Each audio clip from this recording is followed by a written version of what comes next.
Bonjour, je suis François Biens, bienvenue au Jardin des Taurins et je réponds aux questions de paysans. Nous on cultive la biodiversité, c'est-à-dire qu'avec Aurélie, mon épouse avec qui on a créé le jardin, on est des gourmands au départ et donc ce qui nous intéresse c'est la diversité, donc faire pousser des dizaines et des dizaines de légumes et de plantes aromatiques et médicinales différentes.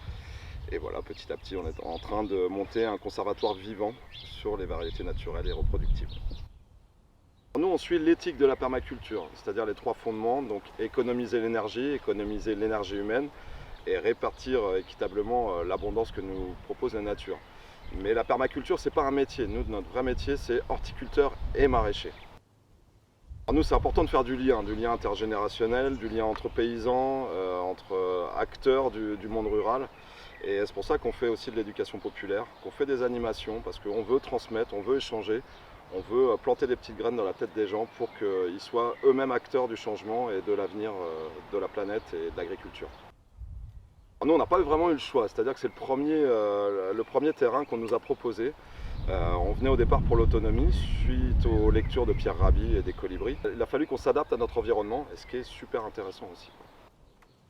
Nous, en gros, on est contre le brevetage du vivant, on est contre l'accaparement des richesses naturelles, et du coup, on fait que des variétés naturelles et reproductibles, dites anciennes, mais nous, on préfère les appeler naturelles, car on met aucun intrant et elles sont vraiment pas traitées, etc. Et reproductibles, parce que quand vous achetez des plants ou des graines chez nous, vous pourrez les reproduire chez vous, et ça participe, voilà, aussi à l'échange et au partage et au principe de permaculture. Sur les tomates, cette année on en proposait 50 sur notre catalogue de plants et on va en cultiver à peu près 150 pour pouvoir les reproduire, enfin les proposer en tant que légumes et puis les reproduire pour la semence. Donc on a les traditionnels, de la différente cœur de bœuf à la noire de Crimée, à la marmande. Et après on a des petits trésors comme l'evergreen, la black cherry, enfin plein de choses qui sont pour nous des bonbons ou des gourmandises en fait. On en a 8 ou 12 variétés cette année. Pour Aurélie c'est le grec. Et pour moi c'est le basilic marseillais. Et pour une fois on est à peu près d'accord tous les deux pour dire que le grand vert, le genovese qu'on voit partout, c'est pas celui qu'on préfère. Alors nous on s'inspire aussi d'un monsieur qu'on adore qui s'appelle Jean-Martin Fortier qui a créé un petit peu ce concept il y a une dizaine d'années. Donc nous son bouquin on l'a adoré, on l'a dévoré.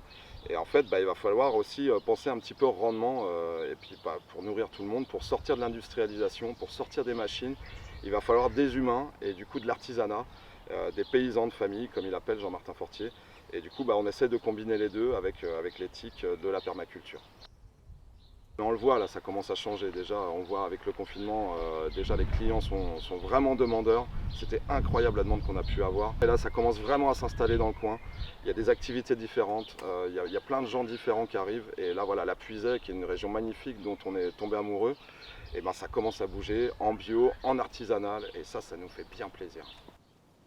Nous, je ne sais pas si on est bien placé pour le dire, mais si on est acteur, mais en tout cas, voilà, on voulait faire notre part. Participer au changement, c'est aussi se prendre en main, se responsabiliser. Et du coup, voilà, nous, on a décidé de s'installer comme horticulteur et comme maraîcher. Alors oui, vu que l'éducation populaire et la transmission sont très importants pour nous, on fait des petits ateliers semi-rempotage, que ce soit pour les enfants, mais aussi pour les adultes. On fait des formations semences, on fait plein de choses dans les écoles. Et puis on organise aussi des portes ouvertes, on en a eu 2 l'année dernière qui ressemblent un peu plus à un festival, donc un festival paysan, bio, d'éducation populaire, festif et gourmand. On fait de la vente à la ferme, c'est important de développer le monde rural, donc on fait de la vente à la ferme le vendredi et le samedi toute la journée. Ensuite on fait des paniers, on fait des livraisons, on travaille avec des petits supermarchés ou des petites épiceries locales. Et du coup, il y a toutes les infos sur notre Facebook ou sur notre site internet. Et puis, faut pas hésiter à nous contacter s'il y a des besoins particuliers.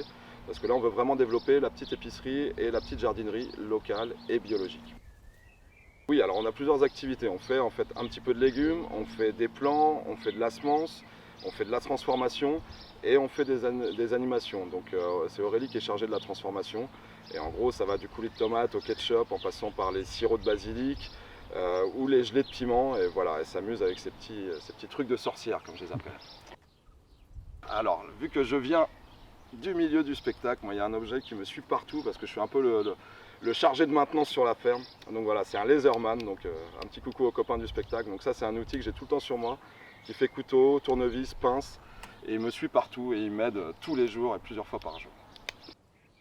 Alors c'est le liseron Marie qui est à Champsevray, c'est Brigitte et Christian Baquet qui sont nos mentors sur les plantes aromatiques et médicinales, qui sont des puits de savoir. Et du coup ils sont en train de monter un jardin pédagogique chez eux et il faut y aller, c'est magnifique. Pour la prochaine interview, il faut aller voir la famille Loubet, qui est aussi notre mentor vis-à-vis des semences, qui sont une grande famille dans la semence libre et dans les semences naturelles en France. Ils sont à Beaune, pas très loin de chez nous. Et ben si ça va et si on a le moral. Et du coup, avec le confinement, on a beaucoup travaillé. Et en fait, nous on est ultra motivés parce qu'il y a beaucoup de nouveaux clients qui se tournent vers le bio, en direct vers les producteurs, vers le local. Et en plus, il y a plein de gens qui arrivent pour s'installer comme paysans. Et ça nous donne vraiment beaucoup d'énergie, ça nous motive. Et je pense que les territoires ruraux vont vraiment changer dans les années qui viennent.